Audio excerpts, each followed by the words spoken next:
নমস্কার বন্ধুরা, আমি সুলেখা, তোমরা দেখছো হবি ও সুলেখা।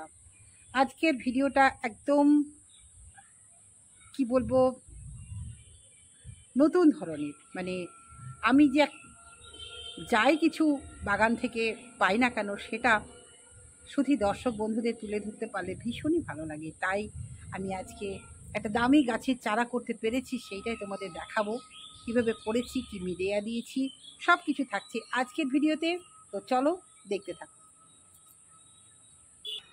খুব সুন্দর আকাশ, বৃষ্টি হচ্ছে মাঝে মাঝে, পরিবেশ একদম পরিবর্তন হয়ে গেছে। গাছেদের চেহারাটাই বদলে গেছে। মাটিতে যে গাছগুলো আছে তারা খুব সুন্দর আছে, কিন্তু যারা টবে আছে তারা কেমন আছে? মোটেও ভালো নেই। জল পেয়ে কারোর কারো অসুখ করে গেছে। অত জলে মূলের কার্যকারিতাটা ব্যাঘাত ঘটছে, তাই তারা ঝিমিয়ে পড়েছে। পৃথিবীতে যে জীবগুলো আছে তারা এই পরিবেশের মধ্যে খাপ খাইয়ে নিতে পারলে তবেই তারা বাঁচবে, নতুবা তাদের এই পৃথিবী ছেড়ে চলে যেতে হবে। এই যে উন্মুক্ত পরিবেশে বৃষ্টির মধ্যে এই গাছগুলো আছে, খুব ভালো আছে দর্শক বন্ধু। কেউ ভালো থাকে, কেউ আবার অসুস্থ হয়ে পড়ে। জল এমনই একটা জিনিস, জল একদিকে যেমন জীবন, আবার অপর দিকে জল হচ্ছে মরণ। কতগুলো জল পেয়ে খুব সুন্দর, খুব আনন্দে আছে। তাহলে বুঝতেই পারছো তো, কেউ রোদে থাকতে ভালোবাসে, কেউ জল নিতে ভালোবাসে, কেউ জল পেলে মারা যায়। যার যেটা দরকার সেটাই নেওয়া উচিত তাদের। সেই নেওয়াটা যদি নেয়ার বেশি হয়ে যায় তাহলে কিন্তু তারা আর পৃথিবীতে টিকে থাকবে না। এর ভেতরে থাকে ইনডোর প্ল্যান্টস। এই ইনডোর প্ল্যান্টসগুলো দেখো, বৃষ্টি পায় না কিন্তু রৌদ্র পাচ্ছে, তারা কত সুন্দর আছে।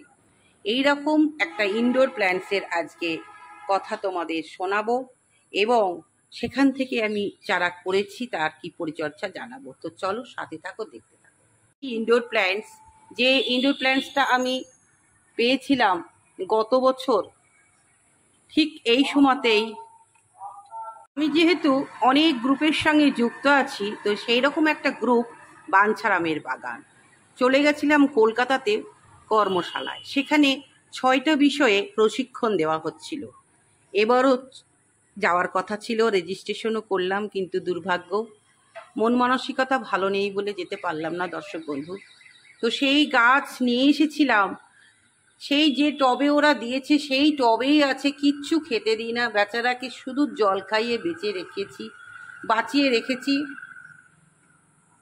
কিচ্ছু পরিচর্যা করি না, কারণ আমার এনপিকে ফুরিয়ে গেছে, আনতেও পারছি না। তা কি খাবার দেব, এবং আমি যে তরল খাবারটা তৈরি করি সেটাও দিতে পারি না। তাহলে বুঝতে পারছো তো, বিনা খাবারে শুধু জলে কত সুন্দর আছে। আর এই যে দেখো, নতুন নতুন কাণ্ড বেরিয়েছে। কেন এই কাণ্ড বেরিয়েছে? আর এক কাণ্ডর জন্য, আবার আগাগুলোও বৃদ্ধি পাচ্ছে। খুব সুন্দর নাকি ফুল ফুটবে, এবং খুব দামি গাছ, এটা শুনেছি। দামি গাছ, ফুল ফুটবে, সব ভালো।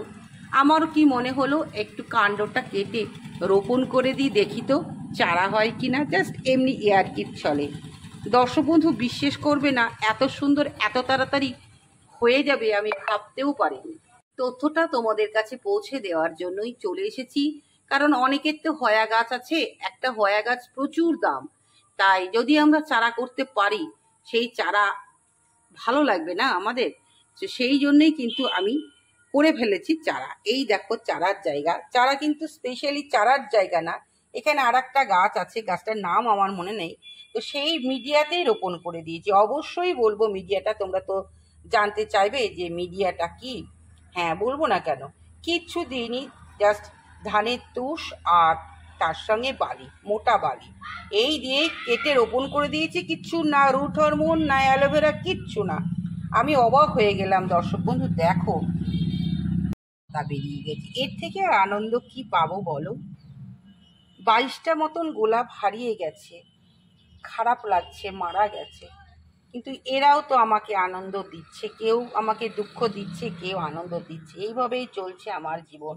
তোমরা দেখো দর্শক বন্ধু, তোমাদের বাড়িতেও যদি এরকম হয়া গাছ থাকে তাহলে এই মিডিয়াটা তৈরি করেই তোমরা চারা তৈরি করে ফেলো। ব্যাস এইটুকু খবর দেওয়ার জন্যই চলে এসেছি দর্শক বন্ধু।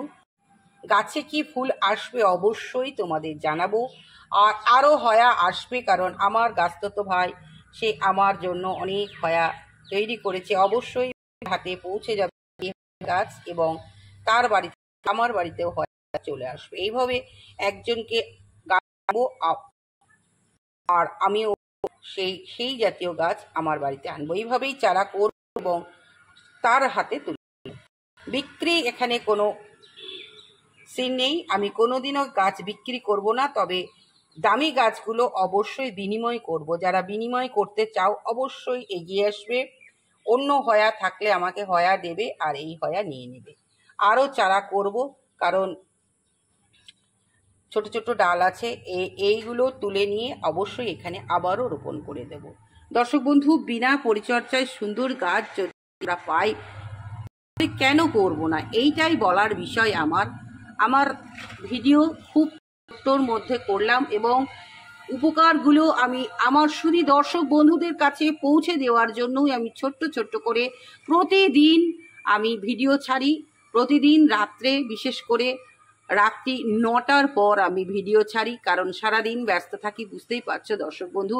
সব কিছু সামলেই এই আমার চ্যানেল, এই চ্যানেলের কাজ আমি সম্পূর্ণ আমার উপকার মানেই আমার শুধু দর্শক বন্ধুদের উপকার আমার চ্যানেলের মাধ্যমে পৌঁছে দিতে চাই তাদের কাছে, যে আমি কিভাবে গাছ করছি, কোথায় কি উপকার পাচ্ছি, কোথায় উপকার পাচ্ছি না, সব তথ্যগুলো এই হবি অফ সুলেখা চ্যানেলের মাধ্যমে তুলে ধরার চেষ্টা করি। এবং hobby of Sulekha vlog channel, আমার দুটো চ্যানেল, হবি অফ সুলেখা এবং হবি অফ সুলেখা ভ্লগ, সেই চ্যানেলের মাধ্যমে দর্শক বন্ধুদের সামনে তুলে দিতে পারলে আমিও নিজেকে ধন্য মনে করি। দর্শক বন্ধু, পৃথিবীতে এসেছি শুধু নিজের জন্য নয়, দর্শক বন্ধু বলো বা আমার সব পরিচিত ব্যক্তিরা একটু উপকার পাক, সেই জন্যই কিন্তু আমি এই গাছ বিষয়ক চ্যানেল তৈরি করেছি, যে শুধু আমি উপকার পেলে হবে না, আমার পারিপার্শ্বিক যারা আছে তাদেরকেও উপকার দেব। এই জন্যই আমার চ্যানেলের উদ্দেশ্য। আর আমার চ্যানেল দেখে অনেকে গাছমুখী হয়েছে, গাছ পাগল হয়েছে, এটাও আমার কাছে বড় পাওনা। দর্শক বন্ধু, এরকম পেতে যারা গাছ বাগানি তারাই চাই, তাই আমি পেয়েছি। যতই আমার কিছু না আসুক, কিন্তু আমার তৃপ্তি যে আমি না মানুষকে কিছু দিতে পারি, ব্যাস এইটুকুই বলবো আজকে। অনেক অনেক ধন্যবাদ। আমার এই ভিডিওগুলো তোমরা দেখো এবং পাশে আছো, ভালোবাসা দিচ্ছ। আর কি বলবো দর্শক বন্ধু, নতুন বন্ধুর প্রতি তো আবদার রইল, ভালোবাসার হাতটা বাড়িয়ে দিও। ভিডিওটা কেমন লাগলো জানাবে। আর এই রকম উপকারী ভিডিও পেতে হলে হবি অফ সুলেখা চ্যানেলটাকে সাবস্ক্রাইব করতে হবে। আর নতুন বন্ধু থাকলে আবদার তো রইলই, হাতটা বাড়িয়ে দিলাম। অবশ্যই তোমরা পাশে থেকো, আর ভালোবাসা দিলেই ভালোবাসা পাওয়া যায়। প্রচুর প্রচুর উপকার পাওয়ার জন্য হবি অফ সুলেখা চ্যানেলের পাশে থেকো তোমরা। দর্শক বন্ধু, বিশেষ করে যারা নতুন বাগান করতে চলেছ তাদের জন্য গাছ গিফট, তার সঙ্গে গাছের পরিচর্যা সব কিছু কিন্তু থাকছে এই চ্যানেলে। সুতরাং তোমরা হবি অফ সুলেখার পাশে থেকো, তাহলে কিছু না কিছু উপকার পাবে। আজকে আসি, এই পর্যন্ত, টাটা।